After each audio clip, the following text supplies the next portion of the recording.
Welcome to the fourth session of the second module. So here we will be talking about the solar radiation and the different types of solar radiations. Does it consist? Actually, the same solar radiations which are reaching to the Earth's atmosphere will be in a different form. One, it may be in a direct or it may be in a diffused form. I just shall come to that later on. Basically, this solar radiation is nothing but a radiant energy which emitted by the sun from a nuclear fusion reaction which is actually taking place on the Earth's atmosphere that creates an electromagnetic energy. And these electromagnetic waves are energy by which the Earth will be receiving the heat and the light. The spectrum of solar radiation is closed.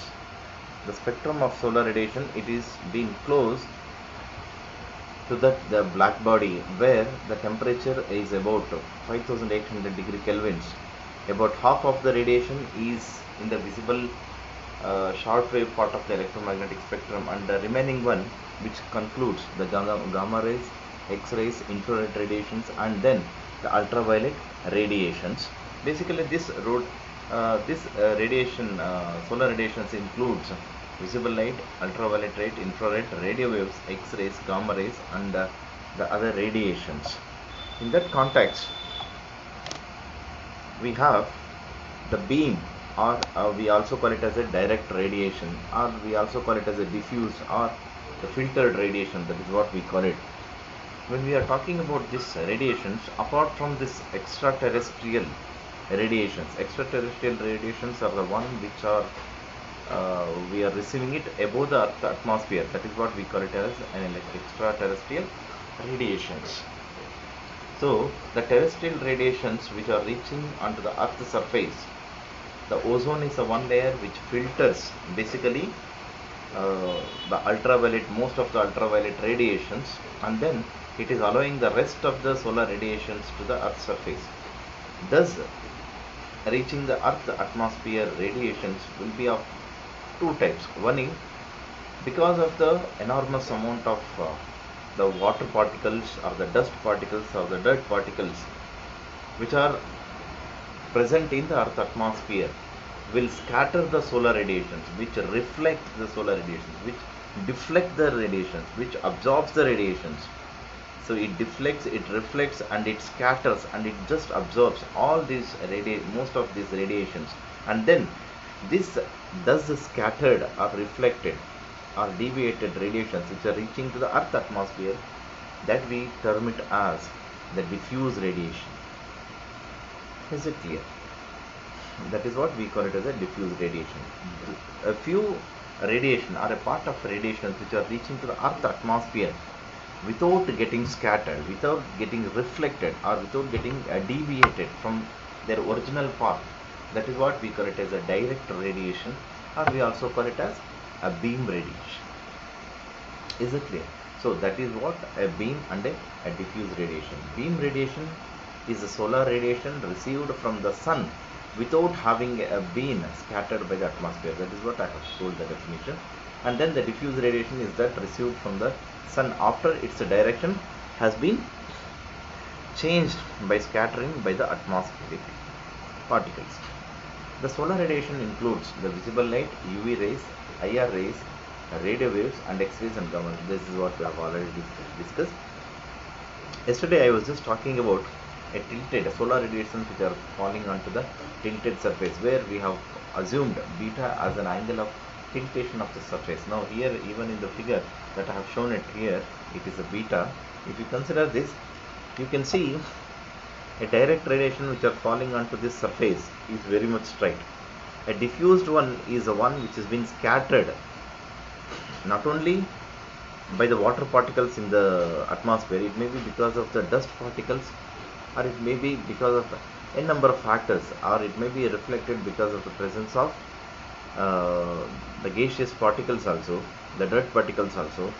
What happens is it just scatters it, it changes its path, then it reaches to the ground level, that is the Earth surface. That is what we call it as a diffused radiation. That is what you can make it out in this sketch. Even, my dear friends, whenever the question is been asked about a beam or a diffused or a reflected. Reflected radiation is nothing but the same radiations which have been reflected by any opaque body. That is what we call it as a reflected radiations. Now, whether it may be in the test or in the main examinations, when he asks you to define beam and diffuse or any radiations, it is always advisable to draw a sketch and explain, which gives you a clear intention that evaluator that you have been understood the concept well. Is it clear? Now, among all these solar radiations which are reaching into the Earth's atmosphere, we are utilizing that to our required format, that is a secondary energy level, that is it may be in a heat or it may be to convert it in a electrical energy. Is it clear? Ultimately, in order to convert that into a heat, we are using some thermal conversion systems. It may be a storage or it may be a collection or it may be a conversion. Is it clear? Now, when you are storing it, you can store it with the sensible heat or it may be in the form of a latent heat. So, now in all the thermal conversion processes, solar radiation is absorbed at the surface of a receiver, which contains or is in contact or it is in contact with flow passages through which a working fluid passes. Okay, now basically any thermal conversion, the basic thermal conversion processes includes this absorption of the solar radiations on a receiving plate. It's a receiving element will be there, which may contain or it may be in contact with the flow passages. If you consider this as a receiving element, this element or a receiving element may be in contact directly or indirectly with some flow parameters. It may be an air or it may be a water or it may be any fluid which takes this heat and stores it in a form of thermal energy. Is it clear? It need not necessarily that the receiver itself should have it. It may be indirectly or indirectly, it may be in contact with the flowing element. It can be any flowing element, it can be any fluid, it may be gas or it may be air or it may be the water or it may be another fluids. Okay, now you can ask me how it can be an air in case of an air heater, it can be a water in case of a water heater, or it can be any gas where we use ammonia as one of the working fluid for a solar refrigerators. In that cases, what we do it is the solar refrigerators uses ammonia. Ammonia will be allowed to flow through some passage wherein it will be in touch with this receiver, where this receiver is the one which actually receives the solar radiations. It may be a beam or it may be diffuse. Is it clear? As with our naked eyes, we cannot make it out which is a diffuse or which is a direct radiations. As the receiver heats up, the heat is being transferred to the working fluid, which may be air, water, oil, or any molten salt. This is what that will be in touch with this receiver.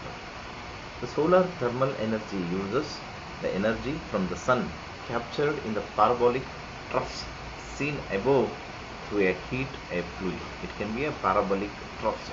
Parabolic trough means it is something like this, where now you just imagine the solar radiations which are falling onto the middle of the system will not be the same as it falls over here. Since it will be a parabolic, so what happens, since it is a parabolic trough, the solar radiations which are falling onto here, it will be arranged in such a way that all the reflected radiations will meet at the same point at the middle, so that what happens, it gains more heat. Okay, these troughs allow more sunlight to be captured. That is what. That heated fluid is then transferred to heats of water, which produces a steam. Next, this steam spins a turbine, produces mechanical energy in case of solar power plants. Now you can see this thermal collection devices. People can harness the sun's energy or a solar energy in a few different ways. Either it can be a photovoltaic cells which convert sunlight into electricity directly. The beauty of this, I may come in the end of this module, but still, photovoltaic means photo means light, voltaic means potential difference or a current. Photovoltaic conversion the cells which converts the light or heat directly into potential difference or electrical energy. That is what we call it as a photovoltaic cells. And these convert the sunlight into electricity directly. Okay, now these photovoltaic cells uses a semiconductors like germanium, silicon, where these will get energized because of the solar energy. And once they get the energy, since they are semiconductors, they will be acted as, they will conduct the electricity, they will conduct the electrons movement by gaining the energy of the solar energy. Thus, when the solar energy drops down, obviously it will be acting as a semiconductor. Whenever the solar energy will act on it, it will act as a conductors. Is it clear? So thus the semiconductors how are making this photovoltaic cells is more effective in converting direct of solar energy into electrical energy.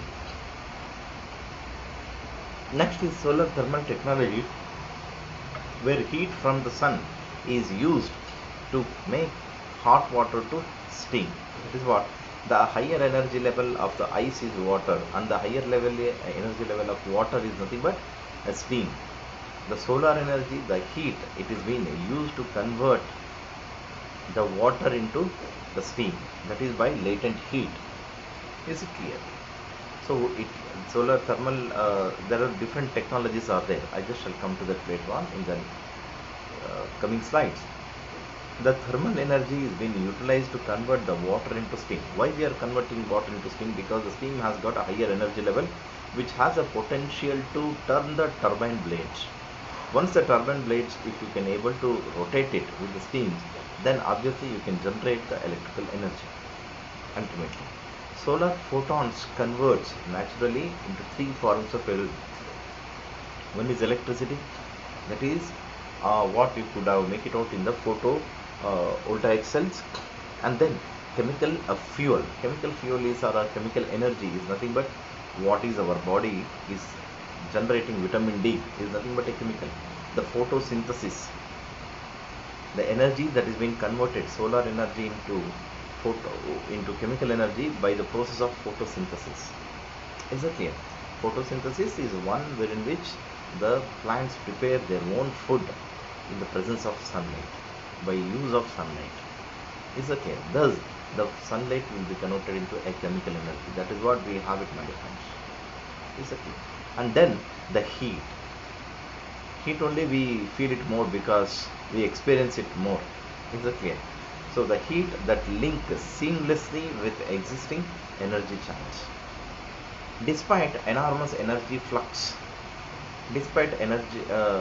enormous energy flux supplied by the sun, the three conversion routes supply only a tiny fraction of our current and future energy needs. No, it is only because we are not more dependent on the solar energy. Now, because the fossil fuels are getting exhausted and they are becoming more costlier, so we are going for the alternative energy sources.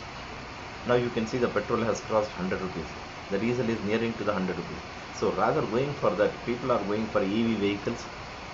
People are going for a solar energy driven vehicles. Is it clear? Now, instead of going for a hydel power, instead of burning so much of coal, they are going for solar power plants. They are going for wind power plants. This is because of the scope or a need for these alternate energy sources.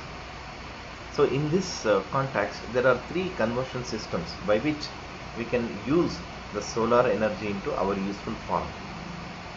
Now the solar thermal power plants comprises power plants which first convert solar radiation into heat.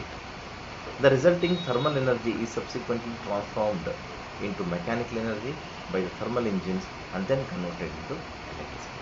Now in the three stages, solar energy it will be first converted into solar energy. First it will be converted into heat. Heat is also a form of energy. Solar energy into heat, heat into mechanical energy, and then mechanical energy into electrical energy. This is how it is being converted in the thermal power plant. Now this is happens in the thermal power plant. If you go for a photovoltaic power plant, so what happens? only the first and last things will be there. Solar light into no heat and no mechanical energy, directly so from solar energy to the electrical energy. That is the beauty of photovoltaic cells. And these conversions which I have mentioned, it is only in the solar thermal power plants. According to the type of solar radiation concentration, solar thermal power plants are subdivided into concentrating and non-concentrating. So what happens basically in a concentrating is the point and the line focusing. Say for example, if you consider a solar something like this, it's a half cylindrical, wherein which it is been exposed in such a way that the solar radiations which are falling over here and here will be concentrating on a line. It will be concentrating on a line. So this line may be a tube which consists of a fluid, wherein which the reflected radiations and the direct radiations which fall onto this, and it just carries on. If you want a point focusing, it will be like an umbrella. You might have seen it. An umbrella will have only a centermost point wherein which all the sticks will be concentrating.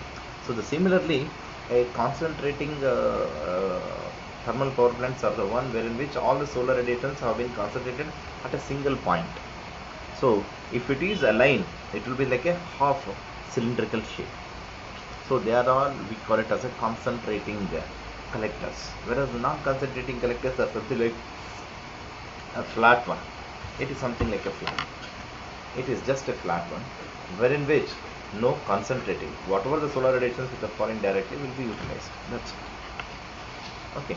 The former classification can be further made according to the type of receiver of the solar radiation, the heat transfer media, and the heat storage. Based on this, actually, type of the receivers we can classify that, and the heat transfer media based on, it may be a ammonia, or it may be a chemical, or it may be air, or a gaseous fluid, or it may be a water. Based on the transfer media and heat storage system, it may be the heat storage system, maybe a storage may take place in a sensible heat formation, or it may be a latent heat storage. Based on that also we can make the classifications. In additionally, a firing based on fossil fuel. Additional firing based on fossil fuel energy. Based on that also we can go for classifications. Now you can see this. The solar radiations can be converted into solar energy of the sun. Collection and concentration, if applicable, of radiation energy in the collectors. So this is how the solar radiations will be collected using a collectors. It may be a point collectors, or it may be concentrating, or it may be a non-concentrating. Even in the concentrating, it may be a point concentrating, or it may be a line concentrating. Yes, clear. So that will be converted into conversion of solar energy inside the receiver. Collectors are nothing but receivers. It just collects. Okay, receiver and transmission to heat transfer medium. This is where the thermal energy in the heat transfer medium. So the first one, you can see this bottom one, radiation energy from the sun, and then the thermal energy in the heat transfer medium, then the conversion of thermal energy inside the heat transfer medium into mechanical energy. As I was just talking, this is a collector where the solar radiations will be collected, and there will be a fluids. It may be like something like a pipes. It will collect it, and the thermal energy, it stores it as a thermal energy, and this thermal energy will be used for converting into mechanical energy.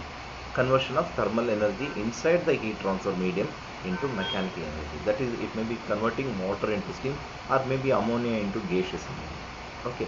Next, the conversion of mechanical energy into electrical energy. Ultimately, conversion of mechanical energy into electrical energy. This is what I have been explained in the previous slide, where the resulting thermal energy subsequently into mechanical energy by conversion, solar energy, heat, mechanical energy, then electrical energy. Same thing we have demonstrated with a sketch over here.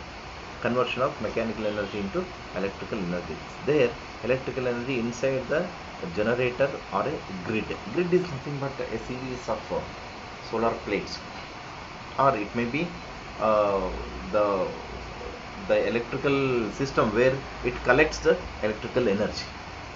Is it clear? The process of solar thermal power generation will have the following processes. I have made it into a 6 points. That is how it just carries on. Concentrating solar radiation by means of a collector system. This is the first one. Increasing the radiation flux density. How do you increase it? As I have already told you, by using concentrating and collectors. That is concentrating of solar radiation onto a receiver, if applicable. It may be a point or it may be a line concentrators. Then absorption of solar energy, or the absorption of the solar energy or the solar radiation, conversion of the radiation energy into thermal energy, that is the heat. Thermal energy is nothing but a heat. You can mention any one, that will be fine. Okay, inside the receiver. Then transfer of thermal energy to an energy conversion unit. This thermal energy will be converted into an energy conversion unit. Conversion of thermal energy into mechanical energy using a thermal engine. It may be a steam engine, obviously, or a steam turbine. Sorry, a turbine which converts mechanical energy into thermal energy into mechanical energy, and then mechanical energy into electrical energy. Then the conversion of mechanical energy into electrical energy using a generator. A generator shaft is been coupled to a turbine shaft. Now let me quickly look into the advantages of solar energy. Actually, you can write n number of advantages. Renewable energy sources. Among all the benefits of solar panel, the most important thing is that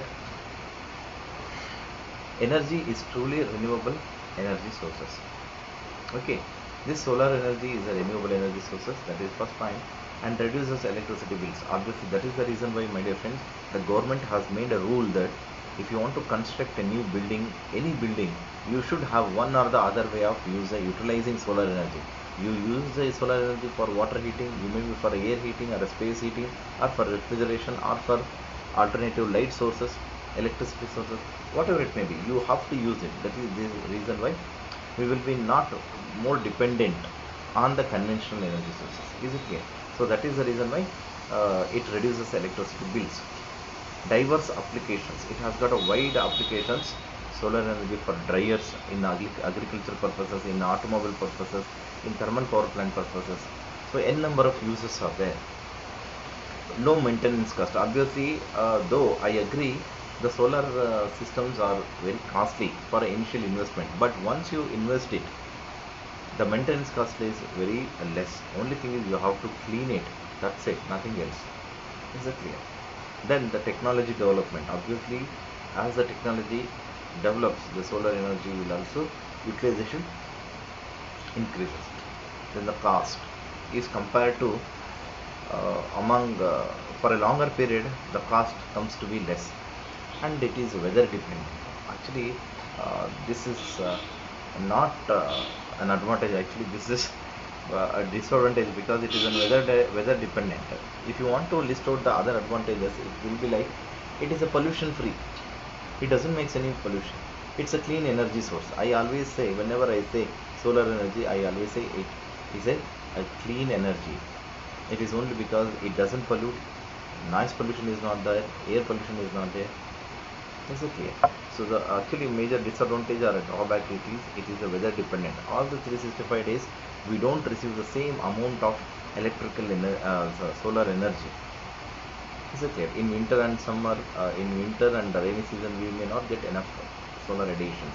And these solar radiations, one of the major drawback is it is applicable where the maximum solar radiations are there. The places like mountain hills where the solar radiations will not be more effective. Places like Kushanagara or Madikeri, or it may be a Ooty or anything, the higher level places where the solar energy is not so effective. Okay.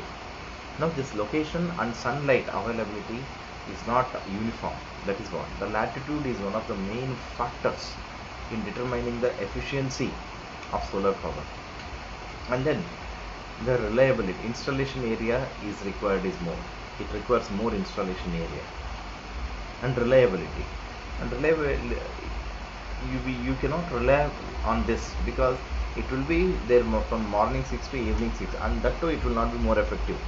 In the morning day times, the solar radiations will not be more effective, and even in the evening, only from the period of morning 9 to evening 4 or 5 o'clock it will be more effective. And though the solar energy is available at this, and it will not be same for all the 365 days, in all the places it will not be remains constant. Is it clear? Solar constant will not be same at all the places. It is inefficiency because of this. Pollution and environmental impacts. It is only, actually it is not polluting. What happens is, it creates a radiations, entrapment of the heat.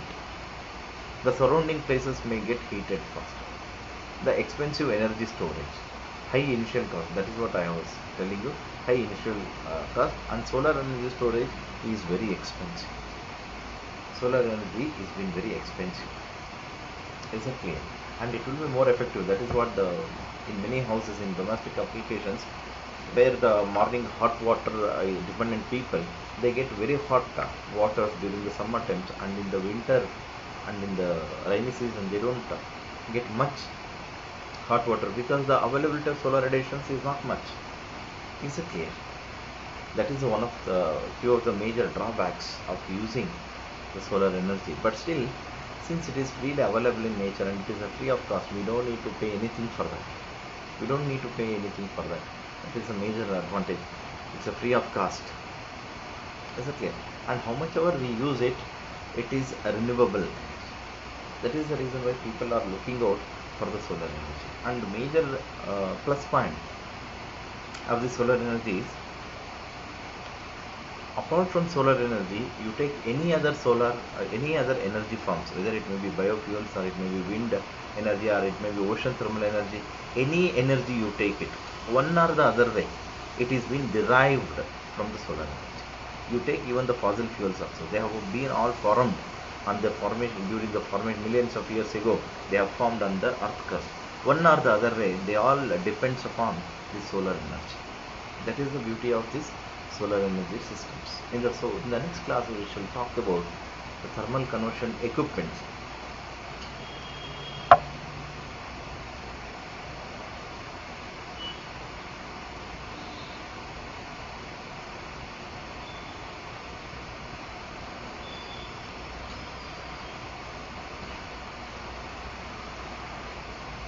So this is all which comes in.